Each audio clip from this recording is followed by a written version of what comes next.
नमस्कार, मैं अर्चना और आप देख रहे हैं हंगामा टाइम। इस समय हम लोग बिरवा गांव में हैं, जिसे कहते कल्ली पश्चिम एरिया लगता है, जहां पे वैदिक राष्ट्र निर्माण गुरुकुल की स्थापना हो रही है। आज उसका शिलान्यास है। तो कर्नल डॉक्टर अनिल आहूजा के द्वारा ये कार्य करा जा रहा है। बहुत दूर दूर से लोग यहाँ पे आए हैं गुरुकुल की स्थापना के लिए, अपना योगदान देने के लिए और एक अच्छे राष्ट्र निर्माण में अपना योगदान देने के लिए। तो आइए चलते हैं यहाँ के लोगों से बात करते हैं, किस तरीके से वैदिक राष्ट्र निर्माण का वो निर्माण करेंगे और उनका क्या क्या योगदान है और आज के कार्यक्रम के विषय में वो क्या कहेंगे। आइए चलते हैं कर्नल डॉक्टर आहूजा जी से बात करते हैं। मैं इसे कई लाख रुपए इसमें डाल चुका हूँ और आज के दिन भी मैं घोषणा करता हूँ कि मैं 2 लाख रुपए इसमें और मैं डाल रहा हूँ। अब क्योंकि मैं इनिशिएटिव मेरा है इसलिए मैं ये करना कर रहा हूँ। बाकी मैं बहुत बहुत धन्यवादी हूँ कि स्वामी विवेकानंद सरस्वती जी ने 1 लाख का किया। उन्होंने ये भी बहुत अच्छा उनका था कि संस्थापक सदस्य होने चाहिए जो कि 1 लाख राशि से इस हमारे से जुड़े वो संस्थापक सदस्य। तो और मैं एक ये भी बताना चाहता हूँ कि मैंने जिंदगी में खड़े होकर आज तक किसी भवन का निर्माण नहीं किया। अभी तक क्या है, आज मुझे बंगले दे देती थी, फ्लैट दे देती थी और फिर जब एक ईंट जो है मेरी पत्नी अमिता आहूजा की निगरानी में हुई। मैं भीड़ में बैठा हूँ बारामूला में, आज तक किसी भवन का निर्माण नहीं किया। तो मैं तो झोपड़ी भी नहीं बना सकता। तो ये कौन करेगा? ये ईश्वर करेगा। और ईश्वर आपको मालूम है 10 गुना उसका फल देता है। मुझे एस्ट्रोलॉजर कह रहे थे कि पिछले में कुछ भूमिदान को किया था तो अब फल मिल रहा है। तो अगर कुछ लोग ऐसे हैं, हो सकता है वो चीज जिस तरह से हम यूट्यूब में देखना चाहते हैं वो देखने को हम ना रहे, मगर फिर भी कुछ लोग ऐसे होते हैं जो फल की कभी इच्छा नहीं करते और अपना सिर्फ कर्म करते जाते हैं। क्योंकि कहते हैं जब भी शरीर होता है तो शरीर को आप 2 तरीके से जी सकते हैं। ये जो आपको वर्ष है, अगर आप ध्यान दें 2022, अगर आप आज एक मूल बात को समझें, मुझे प्रयोजन इस वर्ष में प्रारंभ हुआ है, शायद इसके पीछे यही कारण है कि आदरणीय अनिल आहूजा जी को समाज को जो देने की भावना है, क्योंकि संत वही बनता है जो देता है, जो अच्छे कर्म करता है वो देता है। दोनों होते हैं समाज में, एक हमेशा लेने वाले और एक हमेशा देने वाले। हमेशा याद रखना है कि देने वाले का स्थान भी हमेशा ऊपर होता है और जब वो देता है तो उसका हाथ भी हमेशा ऊपर होता है। और जो लेता है, जो याचक की भूमिका में होता है, वो हमेशा नीचे होता है और उसका हाथ तो हमेशा नीचे मांगने की अवस्था में होता है। तो इस 2022 के वर्ष में आदरणीय अनिल आहूजा जी को जो परम सौभाग्य प्राप्त हुआ है वो उनके अच्छे कर्मों के कारण प्राप्त हुआ है और हम सब उनके साथ मिलकर इस प्रयोजन में अपनी छोटी सी गहरी भूमिका भी निभा सके और इस प्रयोजन को एक महती विस्तार दे सके। इसी आकांक्षा के साथ मैं आदरणीय आहूजा जी को बहुत बहुत शुभकामनाएं देती हूँ इस मंगल कार्य के लिए कि वो कार्य जिस सोच के साथ उन्होंने प्रारंभ किया है उस सोच से भी कई गुना आगे जाकर वो इसको सफल कर सके। इसमें हम सभी का सहयोग हमेशा बना रहेगा। धन्यवाद। जिस तरीके से आपने देखा कार्यक्रम में वैदिक राष्ट्र निर्माण गुरुकुल की आज स्थापना हो रही है, तो हमारे बीच में कर्नल डॉक्टर अनिल आहूजा जी हैं, तो उनसे हम बात करेंगे। आपका स्वागत है सर। तो आज सुबह से कब से कार्यक्रम शुरू हुआ है और कहाँ से लोग यहाँ पे आए हैं? आज मैं तो यहाँ पर 7 बजे आ गया था, लेकिन कार्यक्रम 10 बजे शुरू हो गया था और पहले यज्ञ हुआ। आचार्य शिवदत्त पांडे जी की टीम जो है सुल्तानपुर से आई, वो यज्ञ ब्रह्मा थे और मंत्रोच्चारण के बाद बड़े लोगों के यहाँ आशीर्वाद हुए और लेक्चर्स हुए और अब हम स्टेज तक पहुँच गए अभी तक। तो सर आप कहाँ से आए हैं और आपका पूरा परिचय सर? मैं हूँ अवकाश प्राप्त मेजर जनरल नरेंद्र बहादुर सिंह, लखनऊ से आया हूँ। हमारे परम मित्र कर्नल अनिल आहूजा ने इतना सामाजिक परिवर्तन का कार्यक्रम शुरू किया है। मुझे पूरी आस्था है, इस विश्वास में के साथ कह सकता हूँ कि गुरुकुल राष्ट्र निर्माण के कार्य के लिए जो वैदिक राष्ट्र निर्माण गुरुकुल की स्थापना ये कर रहे हैं, उससे नए भावी पीढ़ी में संस्कार पैदा होंगे और उस संस्कार से ही राष्ट्र निर्माण होता है। तो इसलिए मैं इनका सहयोग करने आया। सभी देशवासियों से क्या कहना चाहेंगे, किस तरीके से ज़्यादा गुरुकुल की तरफ आकर्षित हो और अपने बच्चों को यहाँ पे भेजें? मैंने अपने उद्बोधन में यहाँ बताया था, 2 हाथ से ताली बजती है। समाज के लोगों को गुरुकुल के प्रति अपने बच्चों को अच्छी भावना के साथ भेजना है कि वो समाज के लिए उपयोगी बनेंगे, उन्हें सही संस्कार मिलेंगे। अभी आप व्हाट्सएप में देखिए, नारायण स्वामी जो इन्फोसिस के संस्थापक हैं, उन्होंने एक पोस्ट निकाला है कि हमारे बच्चों में संस्कार नहीं है, माता पिता की सुनते नहीं है। वो स्थिति नहीं होगी अगर बच्चों को यहाँ भेजेंगे। दूसरा उदाहरण, वो बच्चे समाज के लिए और परिवार के लिए उपयोगी कैसे होंगे? आप देखें, जो पतंजलि में बाबा रामदेव ने अपना गुरुकुलम चलाया हुआ है, उसके बच्चे नीट में क्वालिफाई कर रहे हैं, डॉक्टर बन रहे हैं, इंजीनियर बन रहे हैं। तो ये भ्रांति हमें दिमाग से निकाल देनी चाहिए कि गुरुकुल से पढ़कर हम सिर्फ कृत पुजारी ही बनते हैं। गुरुकुल से पढ़कर हमें बच्चों को सही संस्कार मिलते हैं और वो देश के हर क्षेत्र में प्रभावी नेतृत्व देकर राष्ट्र निर्माण का काम कर सकते हैं।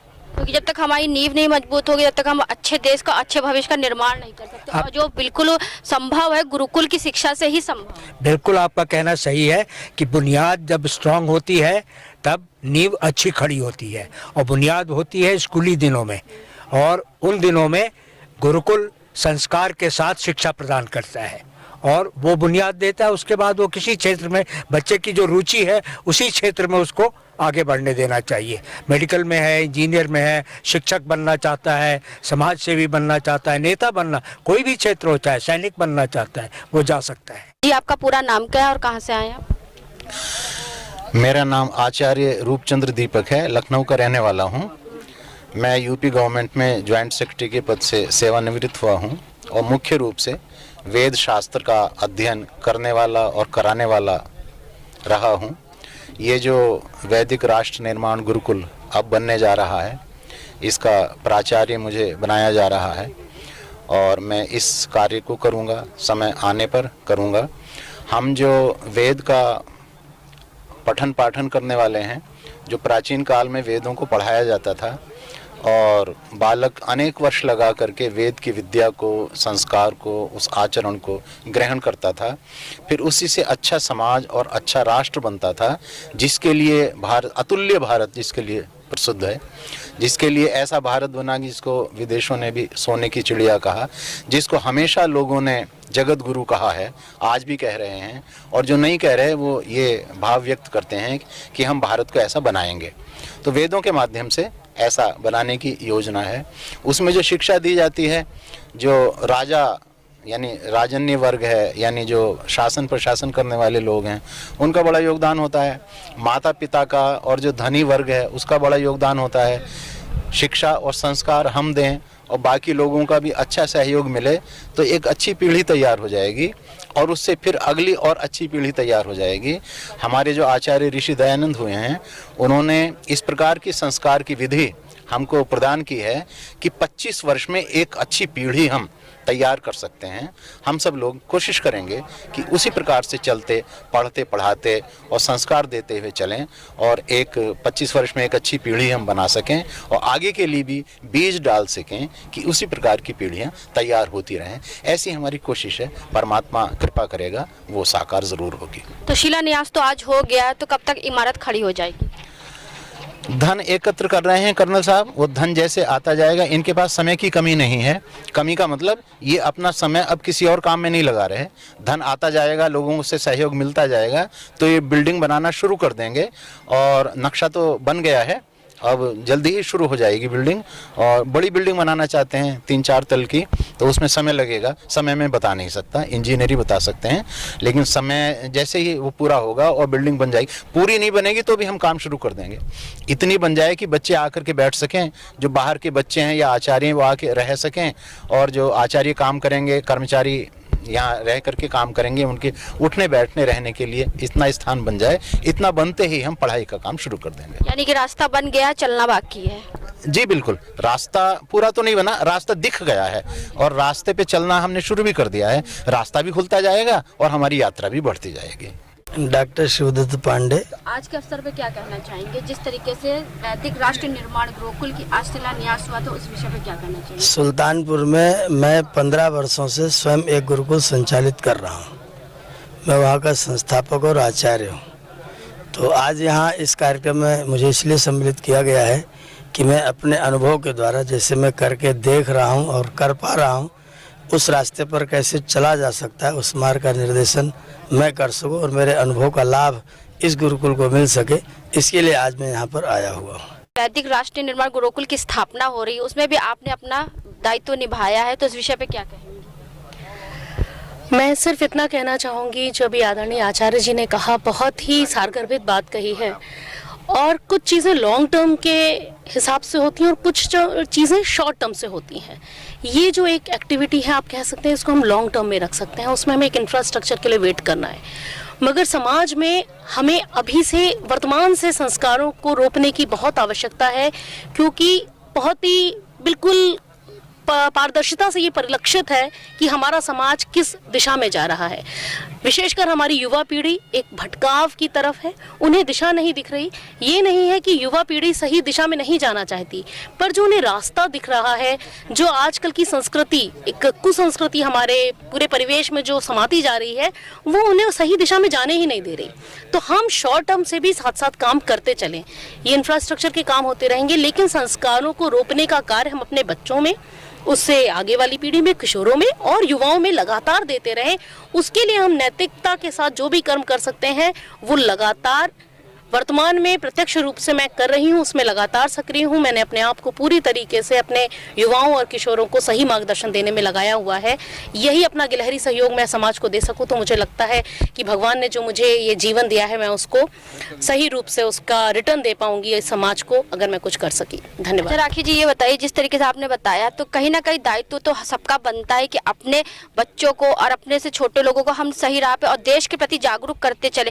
जिस तरीके से सभी माता पिता चाहते हैं उनका बच्चा अच्छे से पढ़े, अच्छे से हाई क्लास में जाए, लेकिन क्या आपको ये नहीं लगता है कि अगर हम लोग चाहते हैं कि हम लोग इंग्लिश मीडियम में अपने बच्चों को पढ़ाएं, तो वही जो गुरुकुल है, तो उसमें भी हम बच्चों कम से कम नहीं तो 5 साल तो शिक्षा दिलवा सकते हैं ना?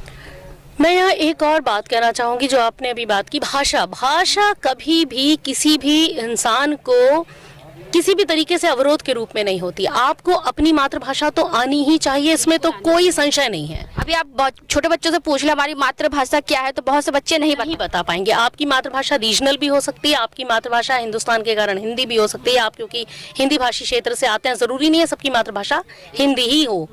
और अंग्रेजी भी जिन्हें आती है, जो अंग्रेजी भी जानते हैं, वो भी बहुत आवश्यक है। बहुत सारा ऐसा साहित्य है जो हो सकता है आपकी रीजनल, आपकी क्षेत्रीय भाषा में ना मिले, हिंदी में ना मिले। बहुत सारी अच्छी बातें आपको दूसरी भाषाओं में मिले।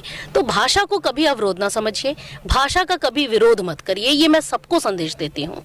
आप जिस भाषा में कंफर्टेबल हैं, आपको जो भाषा सबसे अच्छे से ग्राह्य कर सकते हैं, उस भाषा को लीजिए, उस भाषा के साथ आगे बढ़िए जिसमें आप कम्युनिकेट कर सकें। आपको चाहे वर्बल कम्युनिकेशन करना हो, चाहे रिटन, तो भाषा को पहली बात तो आड़े नहीं आने देना चाहिए। दूसरा, देखिए, माँ बाप तो अपना कर्तव्य निभाते हैं। कोई माँ बाप जिंदगी में नहीं चाहते कभी कि मेरा बच्चा बड़ा होकर गलत राह पे चला जाए, वो भाई बन जाए या इस तरह से, तो कभी कोई माँ बाप नहीं सोचते। हर माँ बाप अच्छा देखना चाहते हैं। वो ऐसे क्या कारण होते हैं कि बच्चे एक समय के बाद अपनी दिशा से अलग रास्ते पे चलने लगते हैं और उन्हें ये लगने लगता है, अरे माँ बाप की तो पीढ़ी चली गई, उन्हें नहीं पता कि वर्तमान में क्या करना और क्या सही है। क्योंकि समाज का एक बहुत बड़ा, जो आप कहेंगे, नेतृत्व करने वाला एरिया है, वो स्वार्थी हो गए हैं। वो स्वार्थी हो गए, उन्हें सिर्फ अपनी पावर दिखती है, अपनी पोजीशन दिखती है, किस प्रकार से वो आर्थिक रूप से सुदृढ़ हो सकते हैं वो दिखता है। उसके लिए अगर उन्हें हमारे बच्चे को गुटखा भी खिलाना पड़े, शराब भी देनी पड़े, नशे का भी एडिक्ट बनाना पड़े, उसके लिए वो तैयार हैं। उन्हें लगता है कभी उनका परिवार, उनके घर के लोग, उनके जिगर के टुकड़े इस ट्रैप में नहीं फंसेंगे। जिस दिन ये मानसिकता लोग दूर कर देंगे कि जो दूसरे के लिए गलत है, जो मेरे लिए गलत है, वो दूसरे के लिए भी गलत है, जब इस मानसिकता से काम करने लगेंगे, उसी दिन से समाज का उद्धार होना शुरू हो जाएगा। जब हम एक पलड़े में, एक भाव से सबको देखेंगे कि अगर मैं अपने बच्चे के लिए ये नहीं चाहती, तो मैं दूसरे बच्चे को भी कुछ भी ऐसा नहीं कराऊंगी जिससे उसका भविष्य खराब हो। समाज, अगर हर वर्ग अपने आप को सही रास्ते पर चला ले, तो घर से तो उसे अच्छे संस्कार मिलेंगे, समाज का परिवेश अच्छा मिलेगा। और जो बाह्य संस्कृतियां हैं, वो अगर हम जड़ से मजबूत होंगे, कहते हैं ना, जब तक आप अपने नैतिक मूल्यों से कॉम्प्रोमाइज नहीं करते, कोई आपको बिल्कुल भी खतरा नहीं दे सकता है, कोई आपका जरा सा भी क्षय नहीं कर सकता है। लेकिन जिस दिन आपने अपने नैतिक मूल्यों के साथ कंप्रोमाइज किया, वो आपके राष्ट्र के निर्माण की नींव होता है। उसी दिन से हमारे राष्ट्र की नींव कमजोर होने लगती है और पता नहीं हमारी वो जो एक हम इमारत खड़े करने की सोच रहे हैं वो खड़ी ही ना हो पाए, हम उसी को सही करते रहे, हम आगे ही ना बढ़ पाए। जैसे कि पिछले 2 साल, अगर ये 2 साल कोरोना ना आता तो हम आज कहाँ पहुँच गए होते, मगर हम 2 साल कोरोना के प्रबंधन में, कोरोना से निपटने में, उन्हीं चीज़ों को सही करने में लगे रहे और हम 2 साल पीछे खिंच गए। हम ना जाने आज कहाँ होते। तो यही कोशिश करनी चाहिए, सब लोग अगर ऊपर बढ़ाएंगे तो समाज की प्रगति बहुत ज़्यादा होगी। अगर उसमें 10 लोग पीछे की तरफ खींचने की कोशिश करेंगे, गलत दिशाओं में जाएंगे, वहीं प्रगति रुक जाएगी। मैं सुशील तिवारी, हिंदू आर्मी चीफ। जो गुरुकुल का निर्माण हो रहा है ये कर्नल आहूजा साहब के सौजन्य से हो रहा है और आर्य समाज, जो आर्य समाज है उनके सौजन्य से हो रहा है। इस गुरुकुल के निर्माण जो कल्ली पश्चिम है, SGPGI के आस पास का एरिया है, कल्ली पश्चिम ये जगह आता है। गुरुकुल के निर्माण में मैं खुद सुशील तिवारी इसमें सहयोगी हूँ और तन मन धन से सहयोग कर रहा हूँ, क्योंकि कहीं ना कहीं जो हम हिंदू आर्मी जिसके हम मुखिया हैं, प्रमुख हैं इस समय, उनका भी ये लक्ष्य है कि कहीं ना कहीं देश के अंदर अधिकतर जो है गुरुकुल का निर्माण हो, क्योंकि गुरुकुल का निर्माण राष्ट्र निर्माण में बहुत बड़ा भागीदारी देने वाला है। क्योंकि आप अगर समझ लीजिए आज के डेट में हर काल में एक देव होते थे, एक दानव होते थे, तो आज दानव रूपी मदरसों का निर्माण पूरे जाल बिछाया जा रहा है पूरे राष्ट्र के अंदर, पूरे देश के अंदर। तो मैं समझता हूँ कि ये जो गुरुकुल है उन दानव रूपी मदरसों पे ये देव रूपी गुरुकुल हमारा भारी पड़ेगा। और जिस तरीके से कर्नल आहूजा साहब और पूरा जो आर्य समाज इसमें योगदान दे रहा है, तन मन धन से समर्पण दे रहा है, मैं समझता हूं कि राष्ट्र निर्माण में बहुत बड़ा काम करेगा। तमाम लोगों ने अपने उद्बोधन में तमाम बातें करी, लेकिन आपको बता दूं कि जब राष्ट्र आज़ाद हुआ, भारत आज़ाद हुआ 1947 के अंदर, तो जो हमें जो है सबसे पहले हमारे शिक्षा पे वार किया गया। हमारा शिक्षा मंत्री जो है वो जो है कहाँ का था, तो काबा का था, जो है वो इस राष्ट्र का नहीं था और वो अनपढ़ जाहिल गंवार था, उसको शिक्षा मंत्री बना दिया गया। उसने सिर्फ यहाँ आक्रमणकारी और जो मुगलों की नीतियां हैं वो हम लोगों पे थोप के वो सब चले गए।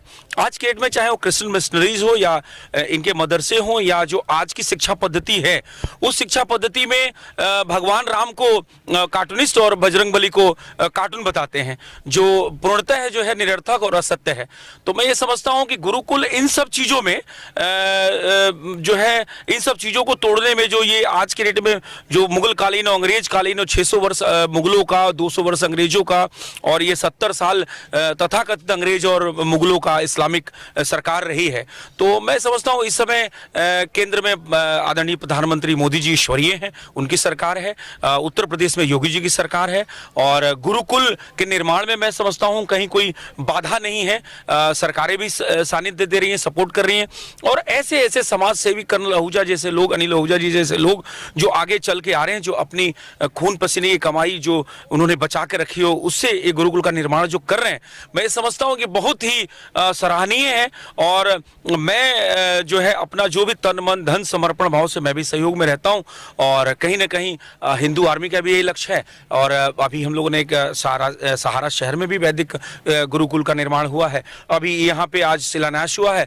मैं बहुत बहुत शुभकामना देता हूं कि जो हम हिंदू राष्ट्र की परिकल्पना कर रहे हैं उसमें ये जो गुरुकुल का जो एक अपना योगदान होगा, मैं समझता हूं बहुत ही सराहनीय और बहुत ज्यादा अतुल्य होगा। मैं आरती सक्सेना हूं और गुरुकुल राष्ट्र निर्माण के संबंध में मुझे ये कहना है कि एक राष्ट्र तभी मजबूत होगा जब उसका भविष्य जो है वो हम मजबूत बना पाएंगे। तो भविष्य मजबूत करने के लिए हमें आज के संदर्भ में अगर देखना है तो बहुत सारे जो बच्चे हैं वो संस्कारों से अलग हो रहे हैं। मतलब जो भारतीय संस्कार, जो हमारे वैदिक संस्कार हैं या जो भारतीय संस्कार की नींव है कि हाँ माता पिता का कहना मानना या गलत राह पे ना चलना, तो जो गुरुकुल में जब वो आएंगे तो उन्हें जो मजबूती प्रदान करता है वो क्या प्रदान करता है, जो हमारे शास्त्र नीतिगत जिनका लोहा आज भी संसार मानता है, जो वेद है, जो अकाट्य सत्य है, जिनको आज भी जो हमारी वैदिक गणित है वो आज भी MA वगैरह में पढ़ाई जाती है और फॉरेन में उस पर रिसर्च भी चलती है। तो वो जो चीज़ें हैं वो जब यहाँ पर जो सिलेबस पाठ्यक्रम होगा उसके साथ साथ वो भी उनको प्रदान किया जाएगा, उनको योग की भी शिक्षा दी जाएगी, यानी वो उनका एक सर्वांगीण विकास होगा, शारीरिक मानसिक हर तरीके से उनका विकास इस गुरुकुल में किया जाएगा। और गुरुकुल में रहने का उद्देश्य यही है कि आपका मन कभी भटक नहीं सकता, क्योंकि आप 24 घंटे गुरुकुल में हैं। घर में बच्चा रहता है तो कभी टीवी की ओर, कभी घर में कोई कार्यक्रम हो रहा है, कभी माता पिता में कलह हो रही है या जो भी है, जो भी परिस्थितियां होती है, तो उसके कारण उसका मन जो है वो पढ़ाई से भटकता है, इधर उधर भी जाता है। लेकिन गुरुकुल में रहने से कभी उसका भटकाव नहीं हो सकता। एकाग्रचित्त होकर वो एक ध्येय लेकर वो राष्ट्र निर्माण के पथ पर अग्रसर होगा।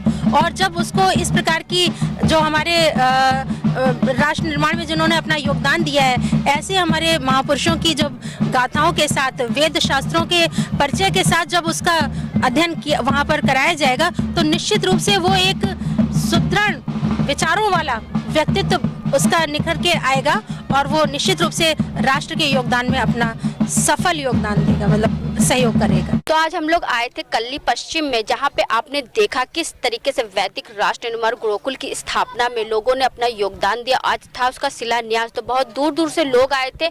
एक अच्छे राष्ट्र निर्माण के लिए सभी देशवासियों का योगदान बहुत ज़रूरी होता है।